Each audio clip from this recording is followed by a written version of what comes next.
Very good morning to all of you friend, this is Gaurav और मैं स्वागत करता हूं आपके अपने इस channel GK classes for preparation में। दोस्तों, जैसा कि आपको पता है कि हम लोग हिस्ट्री कवर करा रहे हैं, ठीक है। तो हिस्ट्री में जो है अभी 7th क्लास की बुक जो है चल रही है, ठीक है। और इसके बाद जो हम 8th क्लास जो है शुरू करेंगे, फिर से पॉलिटी लेंगे 8th क्लास में। तो पहले हम जो है हिस्ट्री जो है कवर करा लें। आज जो चैप्टर 3 होने वाला है और आज हम दिल्ली के बारे में पढ़ेंगे कि दिल्ली के बारे में 12वीं से लेकर 15वीं शताब्दी के बीच में क्या उथल पुथल चल रही थी, मतलब किस तरीके की सल्तनत थी, किस तरीके की सरकारें थी, क्या चल रहा था दिल्ली में उस समय। तो आज हम जानने की कोशिश करेंगे दिल्ली के बारे में। उससे पहले आप चैनल को लाइक, सब्सक्राइब और शेयर जरूर कर दीजिए, क्योंकि जो भी चीजें हम पढ़ा रहे हैं बहुत ज्यादा इंपॉर्टेंट है एग्जाम के पॉइंट ऑफ व्यू से। So you please like, subscribe and share this channel, and if you will promote us, then we will we will do our hard work more, and we will try it, give you best things through this class. So आप देख सकते हैं कि जो हमारी जो classes हैं वो रेगुलर अब चल रही हैं, ठीक है। तो कोशिश करेंगे कि हम ऐसी रेगुलर क्लासेस को लेकर आते रहें आपके लिए।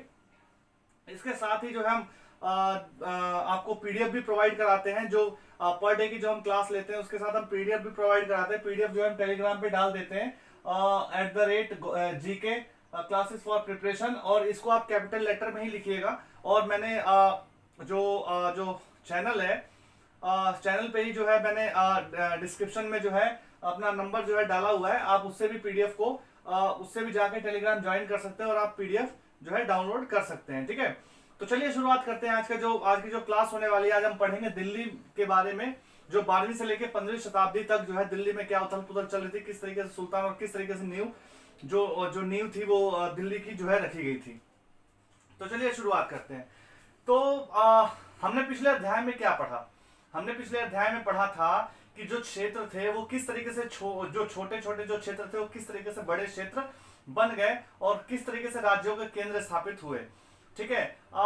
उस समय लेकिन हम क्या देखते हैं, जो कावेरी जो डेल्टा था, कावेरी डेल्टा के आसपास जो उपजाऊ भूमि थी और जो आप कह सकते हो जो फसल के दृष्टिकोण से जो अच्छी जो जगह थी, वो किस तरीके से जो है समृद्ध राज्य बने, ठीक है। अब हम बात करने वाले हैं कि मान लीजिए कि उस समय दिल्ली में क्या चल रहा था।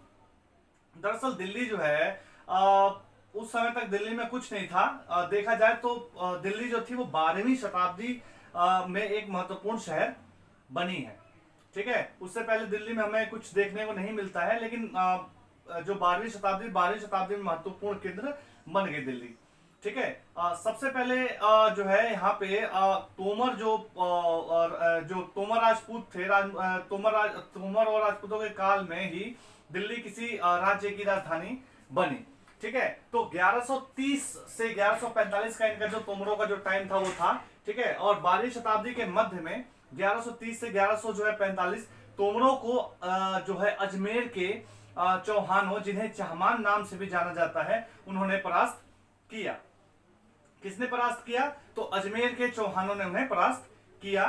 तोमरों व चौहानों के राज्यकाल में ही दिल्ली वाणिज्य का एक महत्वपूर्ण केंद्र बन गया। इस शहर में बहुत सारे समृद्धशाली जैन व्यापारी रहा करते थे उस समय, ठीक है। कौन रहा करते थे? तो जैन व्यापारी रहा करते थे, जिन्होंने अनेक मंदिरों का निर्माण करवाया। यहाँ दहलीवाल कहे जाने वाले सिक्के भी ढाले जाते थे, जो काफी प्रचलन में थे उस समय, ठीक है। तो 13वीं शताब्दी के आरंभ में दिल्ली सल्तनत की जो है स्थापना हुई है, और इसके साथ ही हम देखते हैं कि दिल्ली एक ऐसी राजधानी में बदल गई जिसका नियंत्रण इस उपमहाद्वीप के बहुत बड़े क्षेत्र पर फैला था, ठीक है। तो हम देखते हैं ना कि आने वाले जैसे टाइम में चाहे वो चौहान शासक हो या कह सकते हो तुर्की शासक हो या खिलजी वंश हो या तुगलक वंश, इनके बारे में हम आगे चर्चा करेंगे। तो इस तरीके के जो शासक थे वो कोशिश करते थे कि दिल्ली में ही रहकर अन्य क्षेत्रों पर नियंत्रण किया जाए, इसके आसपास के क्षेत्रों पर नियंत्रण किया जाए। परंतु ज्यादा अधिक दूरी होने के कारण भी उन क्षेत्रों को नियंत्रित नहीं किया जा सकता था, क्योंकि इसके लिए जो था अधिक लोगों की आवश्यकता थी, प्रशासन में विश्वसनीय लोगों की आवश्यकता थी जिसके ऊपर विश्वास किया जा सके, जो सुल्तान के विश्वसनीय हो, जो सुल्तान के साथ धोखा ना करे। क्योंकि हमने पिछले अध्याय में पढ़ा था कि किस तरीके से जो सामंत और जो जमींदार होते थे, थोड़े पैसे अगर थोड़े समृद्ध हो जाते थे तो ये अपने आप को जो है स्वतंत्र घोषित कर लेते थे, यानी कि ये बगावत कर देते थे उस सुल्तान के खिलाफ जो उनको संरक्षण देते थे या जिनके लिए ये लोग काम करते थे। तो हमें ये चीजें देखने को हम आगे देखते हैं, समझने की कोशिश करते हैं कि किस तरीके से जो सुल्तान थे, सुल्तानों ने किस तरीके से उन सामंतों और जमींदारों को हटाकर अपने विश्वसनीयतों को, जो अपने जो इनके जो विश्वसनीय थे उनको किस तरीके से इन्होंने जगह दी, ये हम जानेंगे इस अध्याय में। ठीक है, तो दिल्ली के जो शासक थे वो राजपूत वंश में, जिसमें तोमर आरंभिक जो 12वीं शताब्दी थी, 1165 तक इनका जो समय रहा है। फिर इसमें जो अनंगपाल थे वो जो मुख्य शासक माने गए, जिनका समय 1130 से 1145 तक रहा। इसके बाद चौहान शासक थे, पृथ्वीराज चौहान, इसके कह सकते हो आप जो मुख्य शासक रहे हैं, जो 1175 से 1192 तक जो इन्होंने शासन किया। उसके बाद दिल्ली में हम आगे बढ़ते हैं, उसके बाद आते हैं तुर्की शासक। ठीक है, तुर्की शासक जो थे 1206 से 1290 तक इनका शासन रहा है। इन तुर्की शासकों में कुतुबुद्दीन ऐबक, इल्तुतमिश, रजिया सुल्तान, गयासुद्दीन बलबन इत्यादि शासक रहे हैं। उसके बाद हम बात करते हैं खलजी वंश के बारे में। तो खलजी वंश का जो शासन रहा है वो 1290 से 1320 तक रहा है, और जलालुद्दीन खलजी और अलाउद्दीन खलजी इसमें मुख्यतः शासक रहे हैं। ठीक है, उसके बाद तुगलक वंश की बात करते हैं। तो तुगलक वंश जो था वो 1320 से 1414 के मध्य में रहा है, और गयासुद्दीन तुगलक, मोहम्मद बिन तुगलक, फिरोज शाह तुगलक इत्यादि जो तुगलक वंश के शासक रहे हैं। उसके बाद आता है सैयद वंश। सैयद वंश का जो शासन रहा है वो 1414 से लेके 1451 तक रहा है, और खिज्र खान जो था वो इसका मुख्य शासक रहा है। आखिर में जो लोधी वंश था, लोधी वंश का जो शासन रहा है वो रहा है 1551 से 1526 तक। और जैसा कि आप जानते हैं कि 1526 में बाबर ने इब्राहिम लोधी को जो है हराया, और हराने के बाद जो है मुगल वंश की जो है नींव रखी थी कब, 1526 में। उसके बाद जो है मुगल सल्तनत की शुरुआत हो जाती है दिल्ली में। तो हम इसके बारे में भी चर्चा करेंगे। ठीक है, तो जैसा कि आप जिस इलाके को आज दिल्ली के नाम से जाना जाता है, वहां इन सुल्तानों ने अनेक नगर बसाए। तो अनेक नगरों के जैसे आप कह सकते हो, दिल्ली एक कोहना नाम का नगर था, सिरी फोर्ट नाम का नगर था, और जहां पनाह इत्यादि जैसी जगहें थी जिनको इनके नाम जो है रखे गए थे। ठीक है, अब हम बात करते हैं सुल्तानों के अधीन दिल्ली कैसी रही। सुल्तानों के अधीन दिल्ली,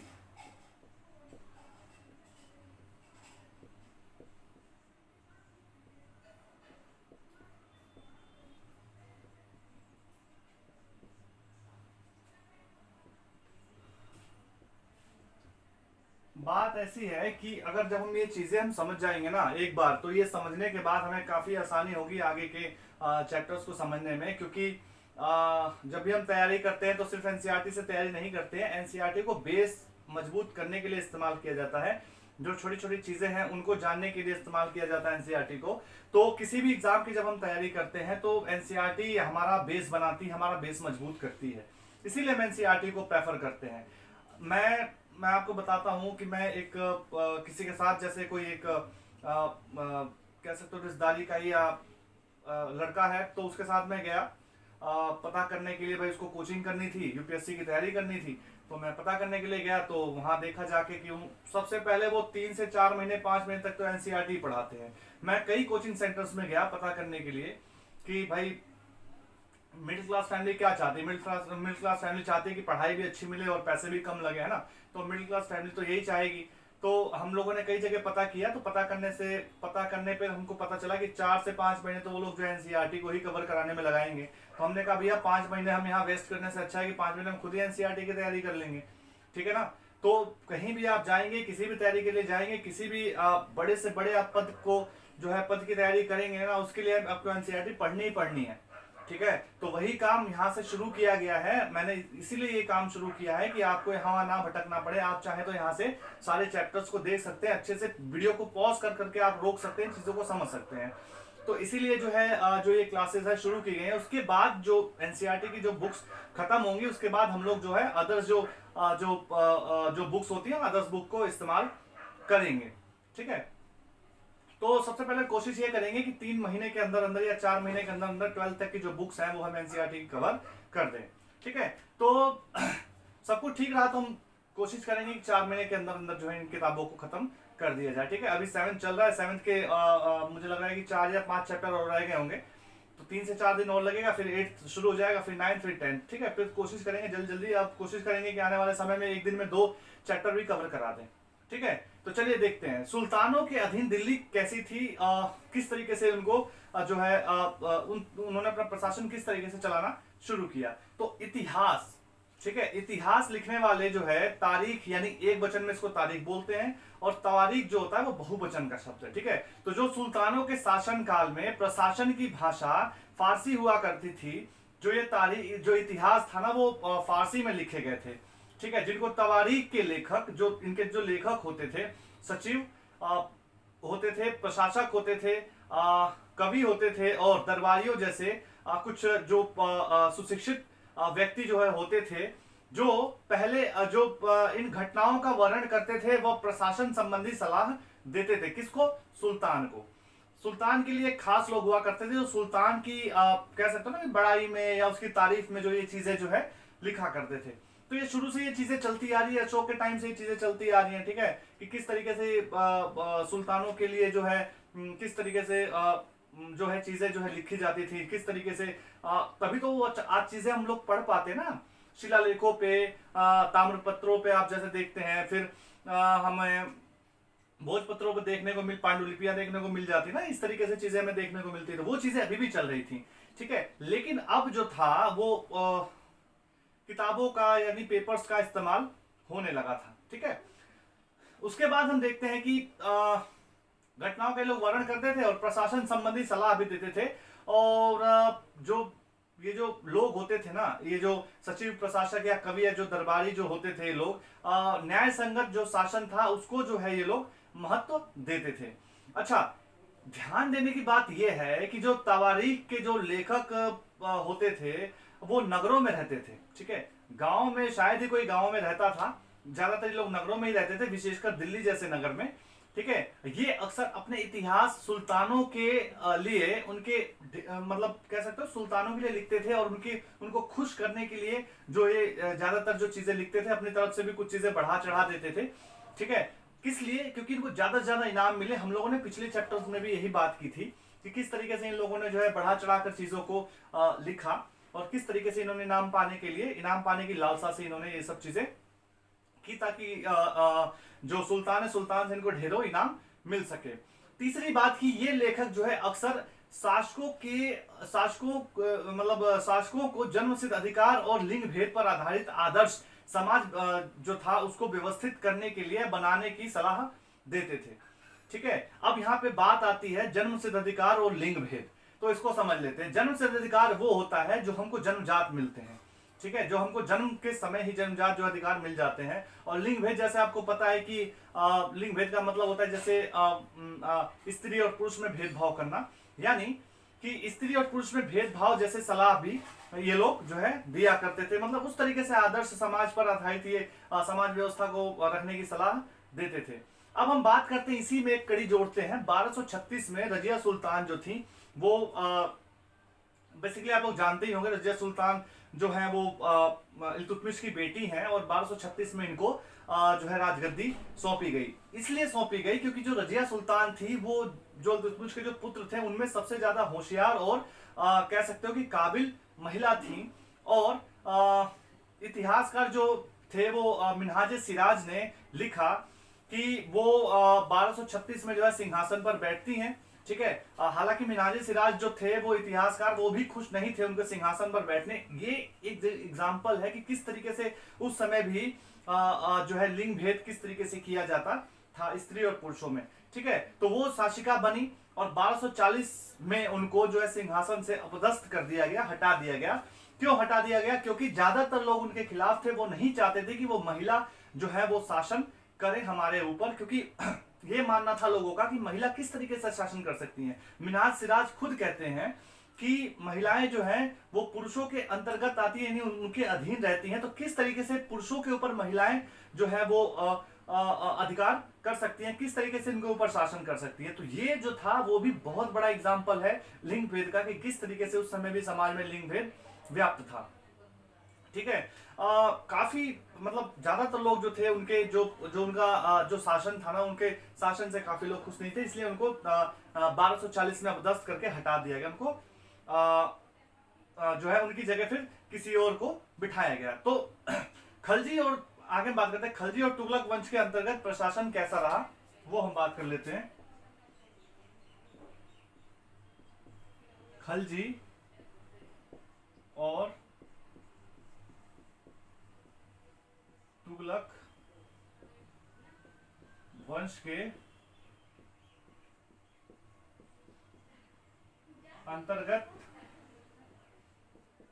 प्रशासन, ठीक है जी।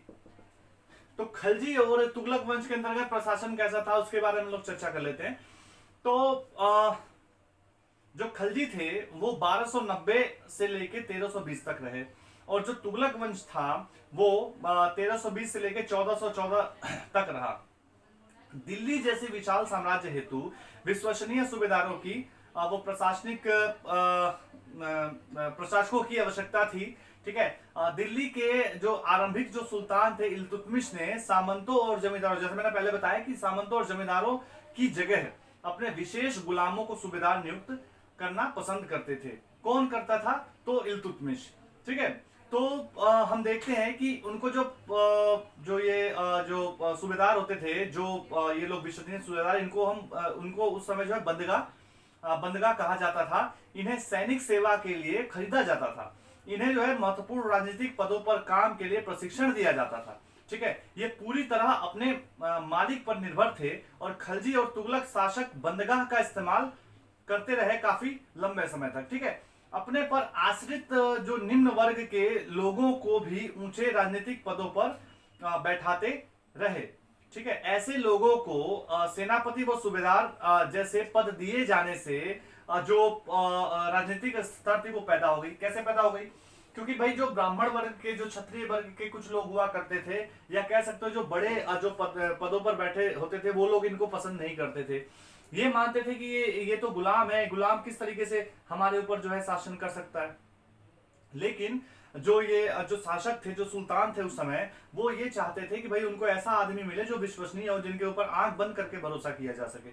तो इसी कारणवश इन्होंने सामंतों और जमींदारों को एक तरफ कर दिया, उनको हटाया, और बकायदा जो है इनसे जो आप कह सकते हो जो कर वसूली का जो लगान वसूली का जो इनसे जो अधिकार था वो छीन लिए गए, और इनको भी लगान वसूल करने के लिए लगान इनको भी देने के लिए विवश किया गया। किसको? जमींदारों और सामंतों को। क्योंकि इससे पहले जो सामंत और जो जमींदार थे वो काफी प्रभावशाली हुआ करते थे, लेकिन जैसे ये सुल्तान आए, सुल्तानों ने उनकी जगह को हटाया, और उनकी जगह को सूबेदार जो अपने जो खास आदमी थे उनको इन्होंने उनको जो है अपने मंत्री पदों पर जो है इनको सेनापति और विश्वसनीय जगहों पर जो है इनको बिठाया, ठीक है। गुलाम और आश्रित अपने मालिकों और संरक्षकों के प्रति वफादार होते थे, ये खास बात थी इनकी, मगर उनके उत्तराधिकारियों के प्रति नहीं थे। अब जैसे जो कोई सुल्तान, मान लीजिए मैं सुल्तान हूं, मैंने किसी गुलाम को खरीदा, ठीक है। तो गुलामों को खरीदने का क्या कारण होता था? तो इनको सैनिक के रूप में इनको इस्तेमाल करना होता था, घर के कामकाज के लिए इनको इस्तेमाल करना होता था, इनको अपने कह सकते हो कि अपने भरोसे लायक जो काम होते थे वो इनको दिए जाते थे। पर अगर मैं सुल्तान हूं, मेरा पुत्र अगर सुल्तान बनता है, ठीक है, यानी जो मेरा उत्तराधिकारी होगा, वो उत्तराधिकारी के लिए ये विश्वसनीय नहीं होते थे। वो मानते थे कि वो सुल्तान मेरे थे जो पहले थे, अब ये सुल्तान मेरे नहीं। इसीलिए नए सुल्तान के सिंहासन पर बैठते ही, जो नया सुल्तान जो बनता था उसके सिंहासन पर बैठते ही आपस में टकराव शुरू हो जाता था, ठीक है। तो निचले लोगों को जो है उस समय जो है काफी संरक्षण दिया जाता था, ठीक है, और दिए जाने के कारण जो उच्च वर्ग था इनके खिलाफ रहता था हमेशा, ठीक है। तो इससे उनको जो उच्च वर्ग के लोग होते थे उनको गहरा धक्का लगा, और यहां तक कि जो इतिहासकार जो हम देखते हैं ना कि जो सुल्तानों के जो इतिहासकार थे, वो जो चीजें लिखते थे, वो लोग भी इनकी जो है बुराई जो है करने लगे, वो भी इनकी आलोचना करने लगे, ठीक है। तो सेना नायकों को भिन्न भिन्न आकार के इलाकों के सूबेदारों के रूप में नियुक्त किया जाता था, ठीक है। इलाके जो थे, ये जो इलाके थे इनको इक्ता कहा जाता था, ठीक है, और इन्हें संभालने वाले अधिकारी यानी इक्तादार इनको इक्तादार कहा जाता था, और मुफ्ती जो है, मुफ्ती इनको कहा जाता था। ठीक है। अच्छा, मुफ्ती का जो फर्ज था वो सैनिक अभियानों का नेतृत्व करना और अपने कह सकते हो कि इफ्तो को कानून और व्यवस्था, अब जो जो इनके इलाके थे ना, इलाकों में यानी इफ्तो में जो है कानून और व्यवस्था जो है बनाए रखना इनका काम होता था। ये अपने इलाकों से राजस्व की वसूली करते थे, और राजस्व में मतलब वसूली करने का कारण क्या था, इनके अंदर का जो भी सैनिक हुआ करते थे उनकी वसूली वहां से करते थे, और उन सैनिकों को जो है ये लोग जो है तनख्वाह वगैरह जो है दिया करते थे उसी पैसे से। ठीक है। और इसके अलावा मुफ्ती द्वारा जो एकत्र राजस्व था उसका हिसाब किताब रखने के लिए, जो मुफ्ती होते थे और जो राजस्व इकट्ठा करते थे उनका हिसाब किताब रखने के लिए जो राज्य था, राज्य ने लेखा अधिकारी नियुक्त किए हुए थे, यानी उनके ऊपर भी निगरानी रखी जाती थी कि कहीं हद से ज्यादा तो लगान नहीं ले रहे, लोगों को परेशान तो नहीं कर रहे, लोगों को तकलीफ तो नहीं दे रहे थे। तो इस तरीके की जो चीजें थी वो वहां पे थी। सुल्तान के प्रशासकों ने जमीन की पैमाइश की। ठीक है। जो इनके जो सुल्तान थे, सुल्तान के जो प्रशासक थे, उन्होंने जमीन की पैमाइश की और इसका हिसाब बड़ी सावधानी से रखा गया। ठीक है। कुछ पुराने सामंत और जमींदार जो राजस्व निर्धारण और वसूली अधिकारी के रूप में सल्तनत, ये लोग क्या करने लगे, जो सामंत और जो जमींदार थे पुराने, वो क्या करने लगे कि वसूली अधिकारी के रूप में सल्तनत में जो है नौकरी करने लगे। यानी एक समय जो खुद सामंत हुआ करते थे और खुद बड़े जमींदार हुआ करते थे, वो यहाँ पे खुद नौकरी करने लगे। और नौकरी कौन सी करने लगे? वसूली अधिकारी की और राजस्व निर्धारण की नौकरी करने लगे, क्योंकि इनको इलाकों की जानकारी थी। ठीक है। ज्यादातर इलाकों की इनको जानकारी थी, इसीलिए। अच्छा, इसके साथ साथ हम देखते हैं कि कुछ उस समय जो है 3 तरह के कर हुआ करते थे। करों में जो आप कह सकते हो, कृषि पर एक कर लगाया जाता था जिसे हम खराज कहते हैं। ठीक है। उसके बाद पशुओं या मवेशियों पर जो कर लगाया जाता था वो था। एक घरों पर कर लगाया जाता था। इस 3 तरह के कर हुआ करते थे। ज्यादातर हिस्सा इस उपमहाद्वीप में दिल्ली के सुल्तानों के अधिकार से बाहर थे। जैसे मैंने आपको बताया कि एक जगह रह के, मान लीजिए आप दिल्ली में रह रहे हैं, वहां से अगर बंगाल में आपको शासन करना हो तो आप कैसे शासन करेंगे, है ना। उसके बाद दक्षिण भारत में शासन करना हो तो कैसे शासन करेंगे। ये लोग क्या करते थे, उस पर्टिकुलर इलाकों को जीत तो लेते थे सुल्तान, लेकिन जीतने के कुछ समय बाद ही वो फिर से स्वतंत्र हो जाते थे, क्योंकि इनकी पकड़ वहां से हट जाती थी और वो लोग अपने आप को फिर से स्वतंत्र घोषित कर लेते थे, है ना। तो ये काफी चीजें हुआ करती थी, काफी उथल पुथल वहां पे मची हुई थी। ठीक है। अच्छा, अब हम बात करते हैं तो चंगेज खां की। चंगेज खां के नेतृत्व में मंगोलों ने 1219, ये अलग बात है। ठीक है। इस चीज को उसके साथ कैसे हम देखते हैं, कैसे शामिल ये चीजें कैसे जुड़ती हैं एक दूसरे से। तो चंगेज खां की बात, चंगेज खां जो था वो उसके नेतृत्व, जो चंगेज खां के नेतृत्व में मंगोलों ने 1219 में उत्तरी पूर्व ईरान के ट्रांसओक्शियाना, जिसको आज हम उज्बेकिस्तान के नाम से जानते हैं, तो वहां पर उसने हमला किया और इसने तुरंत बाद दिल्ली के सल्तनत पर धावा बोल दिया। ठीक है। उस समय अलाउद्दीन खिलजी और मोहम्मद तुगलक के शासन काल था, आरंभिक जो इनका शासन काल था, उस समय इन्होंने हमला बोल दिया। अब वहां हमला बोलने से काफी अफरा तफरी मची और दिल्ली पर जो है इसके बाद जो है दिल्ली पर मंगोलों के आक्रमण काफी बढ़ गए। अब जो सुल्तान थे वो बहुत परेशान हुए। सुल्तानों ने मजबूर होकर क्या किया कि एक विशाल जो स्थानीय सेना थी उसका गठन शुरू कर दिया। अच्छा, सुल्तान जो सेना तो इन्होंने गठित कर दी, लेकिन उस सेना की रक्षा के, उस सेना को जो है तनख्वाह देने के लिए, उसका रख रखाव, उसकी देख रेख के लिए भी काफी बड़ी चुनौती थी, क्योंकि इतनी बड़ी सेना को संभालना काफी मुश्किल काम था। ठीक है। तो ये भी एक बहुत बड़ी चुनौती थी और लेकिन सेना इन्होंने खड़ी कर ली। ठीक है। अब हम बात करते हैं कि 15वीं और 16वीं शताब्दी में सल्तनत का क्या हाल है।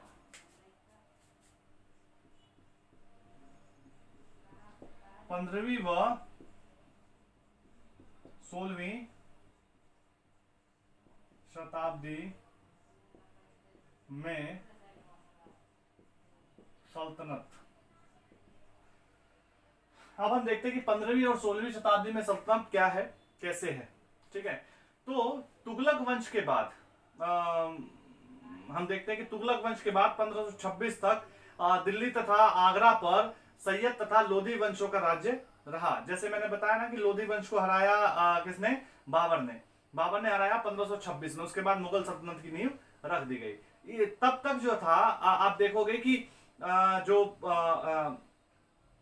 जब 1526 के बाद जौनपुर, बंगाल, मालवा, गुजरात और उसके साथ साथ राजस्थान तथा पूरे दक्षिण भारत के जो जो जो राज्य थे वो स्वतंत्र खड़े हो चुके थे, वो अपने आप को उन्होंने स्वतंत्र कर लिया था। ठीक है, उनकी राजधानियां जो थी वो काफी समृद्ध थी और राज्य फल फूल जो है, जो फल फूल रहे थे।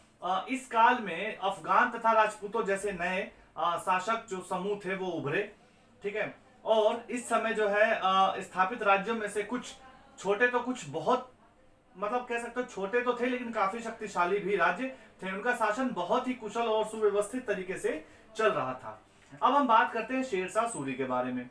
ठीक है, तो शेरशाह सूर जो था, शेरशाह सूरी या शेरशाह सूरी के नाम से जानते हैं, तो 1540 से लेकर 1545 तक जो था इसका जो है शासनकाल रहा है।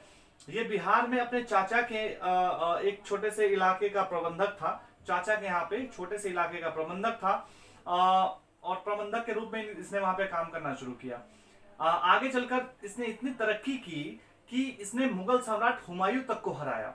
ठीक है, उससे फाइट की। कब? 1530 से लेके 1540 जो मुगल जो सम्राट रहे हैं वो 1530 से 1540 में 1540 में इसको मुगल सम्राट हुमायूं को इसने हराया। और फिर से और जो हुमायूं थे वो 1555 में 1556 में फिर से वापस आए। तो देखते हैं कैसे वापस आए वो। ठीक है, तब तक इसने काफी चुनौती थी मुगल सम्राट को और हुमायूं को, उसने हराया भी, उसे परास्त भी कर दिया। शेरशाह ने दिल्ली पर अधिकार करके स्वयं अपना राजवंश स्थापित किया। सूर वंश केवल जो 15 वर्ष तक ही शासन कर सका।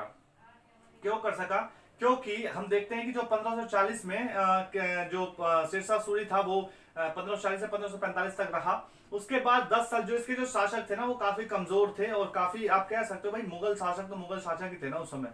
ठीक है, भले ही वो अकेले रहे हो या वहां से चले गए हो, लेकिन उन्होंने फिर से वापसी की हुमायूं ने। और 1555 में फिर से इन्होंने विजिट किया अपने प्रदेश को, और विजिट करके 1556 तक ये रहे हैं।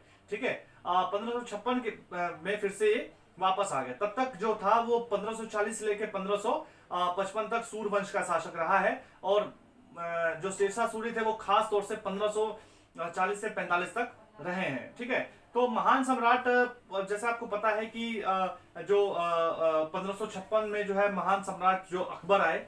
ठीक है, 1556 से 1605 तक जो है सम्राट अकबर रहे हैं। ठीक है, उन्होंने भी हम देखते हैं कि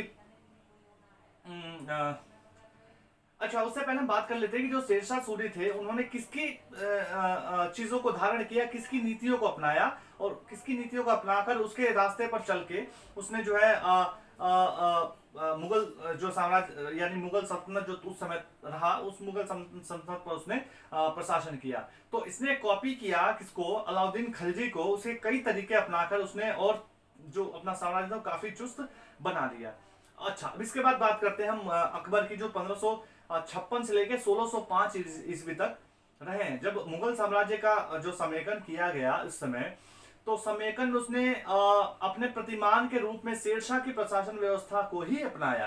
क्यों? क्योंकि जो उस समय जो प्रशासन व्यवस्था थी शेरशाह सूरी की वो काफी अच्छी व्यवस्था थी, और उसने जो है अपने कह सकते हो कि अकबर ने भी उसको अपनाया।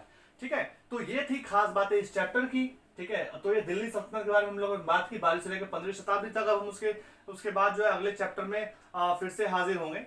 ठीक है, तो उम्मीद करता हूं कि आपको आज की क्लास अच्छी लगी होगी। हम फिर से नई क्लासेस लेकर आएंगे आपके लिए, अच्छी क्लासेस, और कोशिश करेंगे आपको अच्छे से चीजें समझाने के लिए। ठीक है, तो चैप्टर वाइज चलने का फायदा यह है कि देखिए पढ़ाने के लिए तो काफी चीजें हैं, पढ़ने के लिए भी काफी चीजें हैं।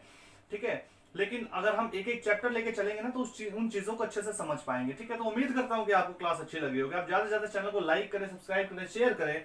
ठीक है, टेलीग्राम चैनल को आप ज्वाइन कर सकते हैं, डिस्क्रिप्शन में मेरा नंबर भी है, आप उस नंबर पे जाके भी आप चैनल को ज्वाइन कर सकते हैं। आपको पीडीएफ वहां से मिल जाएगा, हैंड रिटन पीडीएफ है। तो आप @गौरव के मिस्टर 95 के नाम से चैनल को देख भी सकते हैं।